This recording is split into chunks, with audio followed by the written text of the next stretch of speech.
I can't Now, see anything. You look smart. I hope I'm on camera, otherwise everyone's going to be so disappointed. Hi everyone, this is the Adelaide Show. We're going live with Is It News, whilst we're also recording with Ainsley McConaughey, Nadia Simons, who's filling in for Nigel Dobson-Keefe, who is sick at home and hopefully watching this broadcast live. I'm just going to get him up on the screen so we can see his results. So this is going to be weird.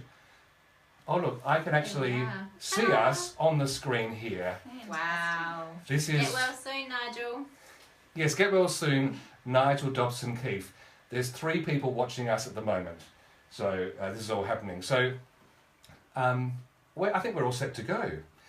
I'm just going to do one thing before we start, and this will give people a chance to be prepared for Is It News. So Nigel's not here, but he has prepared Is It News. So I'm just waiting for Nigel to come on board. Come on, Nigel. Leave. Oh, so you don't have the stories, the news stories? No, I do have the stories on my computer, but I just want to make sure that Nigel is there. I'm going to send him a message. This is the beauty of live. Can you like our feed on the Facebook page, please? So we'll just send him a message. Hopefully he'll be here shortly, and then we'll start. So let's just watching this through. Sorry, Ainsley, how does it feel to be back on the podcast? Great. Yes. Okay. Now, for some reason, it's gone a little bit soft and fuzzy, the feed. So it's a bit weird, really. Okay. And I can't see what Nigel's saying. He has liked our video. It just said that. I'll just say we will have to communicate via Messenger when ready. Okay. Now, it just occurred to me 2 things. I'm going to check the sharpness. I'm just going to do one other thing. It's like it's on a delay. Or did you put it on a delay? There is a slight delay when it does go live. So we just actually didn't realise how much the delay was. But the people watching on Facebook, you're seeing us about 5 seconds, 10 seconds after it's actually happened. It's very weird. Anyway, hope you're enjoying this. We're about to do the clapping. Now tonight, Nigel normally does the clapping, and he's not here. So the ladies have been doing the clapping tonight, and you've got your own little system down pat. So are you ready to start for Is It News? We've been ready. 3, 2, 1. This is Steve now acting as Nigel for Is It News. You might have already seen this segment by video by the time you listen to this podcast, which is weird if you're watching the video as we're doing this because we're broadcasting it live on Facebook. We're ready for Is It News. Nigel has dived through the history of South Australia and found some stories for us tonight. Now at this point, I'm like you two. I have no idea which one is the fake. I'm just going to read them and we'll see if we're all together, we're split, whatever. Are you ready? Ready? Looks like he's chosen leukemia/disease stories from our past. Because interestingly, MS was not diagnosed prior to about the 1950s when we got access to the old newspapers. When was it first? Do you know much about it? I don't know, but that sounds actually about right. I mean, I do remember a story of someone, a sailor, and they just thought he was drunk, but for some reason they realised later on, I think after he was autopsied, that it was MS. So. Wow, there you go. Yep. Is that the What Do We Do with a Drunken Sailor song? Is that what that's from? Yeah, probably. Right, the I original can't be sure, but No. MS anthem. That's right. All right. Story number 1. Yes, story number 1. By the way, if you just joined us, Nadia, we're married, and she's filling in for Nigel. Did I mention that? I did. Get well soon, Nigel. Yes, get well soon, Nigel, please. All right, first story is from the Advertiser, February 1947. X-ray preferred to radioactive matter is the headline. X-ray preferred to radioactive matter. Here we go. It was pointed out in Adelaide yesterday that the use of radioactive sodium phosphate in the treatment of leukemia had been used experimentally over the past 9 years. The Anti-Cancer Campaign Committee of the University of Adelaide said yesterday that it had followed the use of radioactive phosphorus in this treatment over the past few years with a good deal of interest. However, all the evidence available indicated that the treatment of choice was by means of deep X-rays. From all the reports of results received in Adelaide, the new treatment was not any better than the radium treatment. In fact, was not as good. It was also very expensive, and attempts to raise false hopes as to its efficacy were to be deprecated. What do we think of that story? Does it sound like a legitimate story from 1947, that using radioactive matter to treat leukemia, as opposed to this new thing of using deep X-rays, was a ridiculous thing? We should be going back to using the matter. I think that's what the story is. I would say X-ray would not be efficient in treating anything at all. And what is a deep X-ray would be my next question. And the irony is, I believe, isn't leukemia a type of cancer?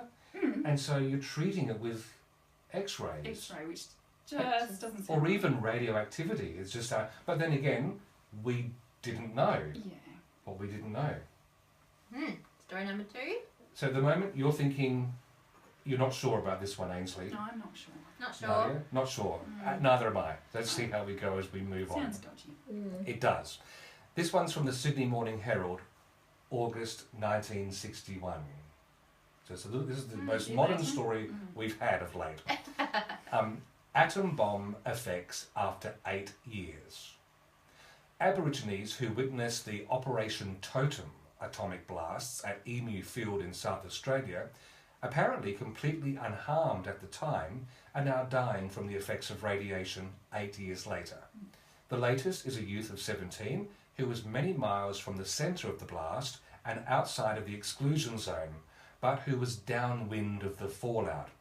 4 months ago, he became subject to fainting spells and was discovered to be suffering from fatal leukemia, a disparity between red and white corpuscles in the bloodstream.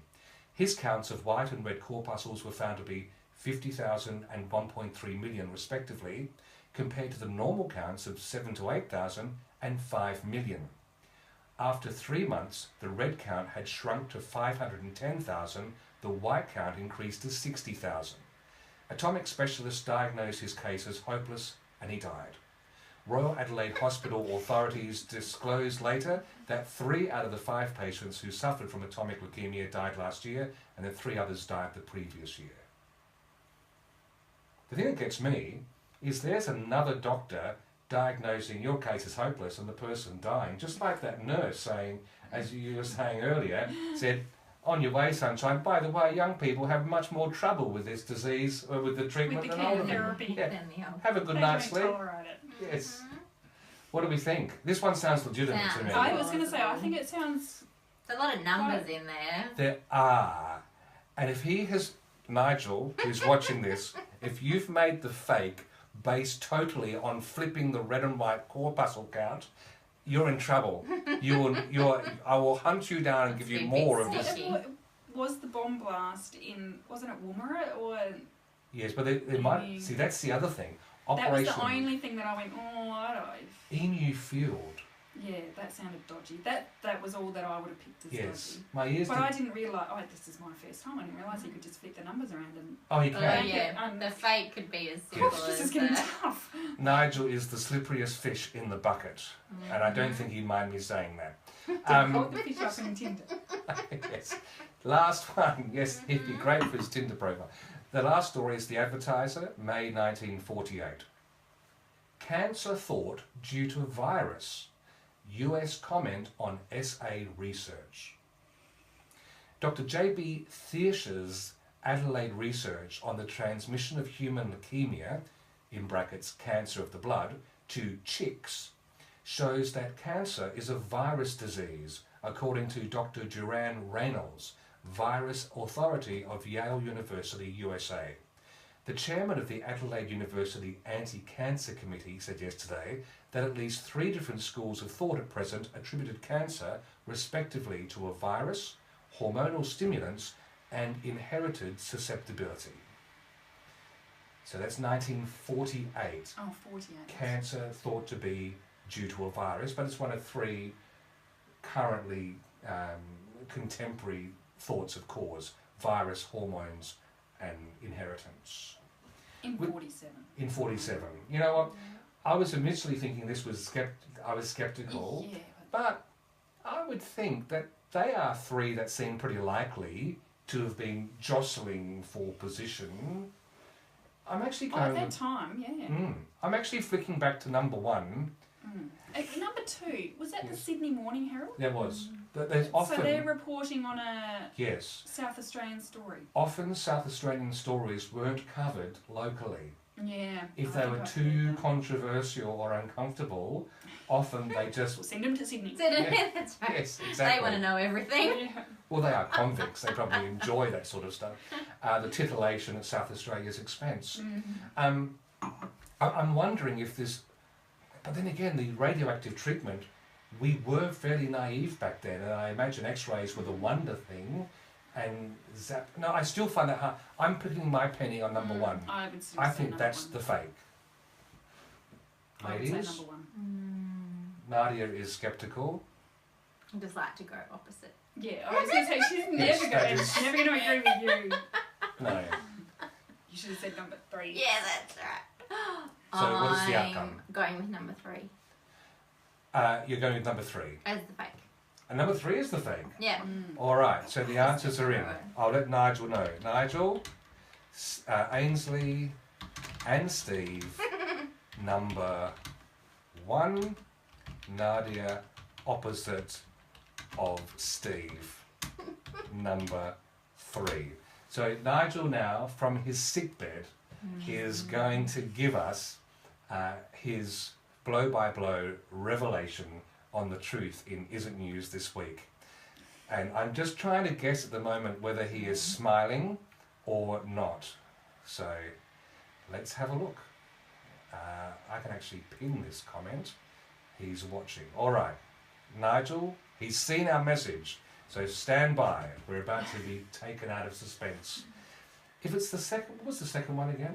That The was Sydney Morning Herald the doing nuclear blast. Yeah. The Emu Plains one is interesting. All right, here he goes. Fields. How is he going to let us down slowly?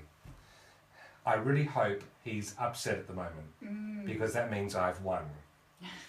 When was the last time you won? The last 2 weeks. Oh. As I'll do this in Nigel's best voice. So we all agree that story number 2 is correct. Yes, Nigel, we agree story number 2 is correct. Thank you. We agree that, don't we? We Oh, agree. yeah. Yes. Yes. And I bet he's about to sweep us all. Yes. Here we go. Oh, he's waiting for me to type, I suppose. Yes. Come on, Nigel. He's seen the answer. This has got to be better than watching The Voice. For those of you watching. Boy, excuse me. All right, here comes his response. And the answer is... Nigel, the poor man has man flu really badly, so we've got to give him... Is there any other way to get man flu? No, there is actually no other way to get man flu. Now we're just waiting for him. For the actual podcast, I might have to cut some of it. I'm sorry if you're watching live. You have to wait. Oh, by the way, if you are Andrew Reimer and you're watching this, stop watching now because I've got to subject you to Isn't News on Sunday night and I don't want you cheating. Here we go. We have an answer coming from Nigel. And the answer is... He's typing.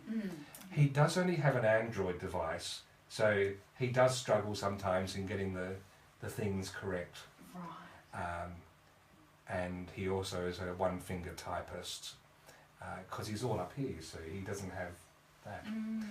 I really hope he can't hear this at the moment. So, Ainsley, how are you finding your second go on the podcast? Well, the format's definitely changed. Here we go. Hasn't it? I think he's filed his answer. I think he just needs to give us all the answers. Mhm. Can he just do that? No, he would never Just give say us that. Nadia won. No. And put us all Nigel? out of our misery. That's right. I'm worried I'm about the gonna couch. I can smell it. Waiting. That's all right. Mm. Here we go. Yeah, I know. Okay. Here we go. The first tests were indeed at Emu Field. However, there has never been any reported deaths from those first 2 tests. Right. Are you joking? So 2 is the fake. Story 1 and 3 are correct. Story 2 is the fake. Oh, well done, Nigel. Very Well well played. done. Not impressed. Not impressed. Very He clever. was. But that comes down to guessing. Yeah. If you're just going to play with those semantics, it's just guessing. Well, because Emu Field, we ticked that box, but there have been no deaths at Emu Field. From the Emu Fields, as far as we know. As far as we know. Well done, Nigel. Oh, yeah, he's done more Yes. research than I have. So Yeah, that's I'm going to go with that. Well done. Well done, Nigel. Is It News returns next week. Get off that deathbed, because I want to look you in the eye when I beat you next week. Thank you for watching. Episode 193 of the Adelaide Show is out later Wednesday night. Hear the full story. Ainsley will pick up where she left off with episode 90, and we dive deep into multiple sclerosis. Thanks for watching. Oh, we've got to turn you off now. I have to get up and turn you off. Yeah. Oh, I mean, I can do that. Well, Nadia could do that. Nadia's going to do it. Is there a stop button in the middle?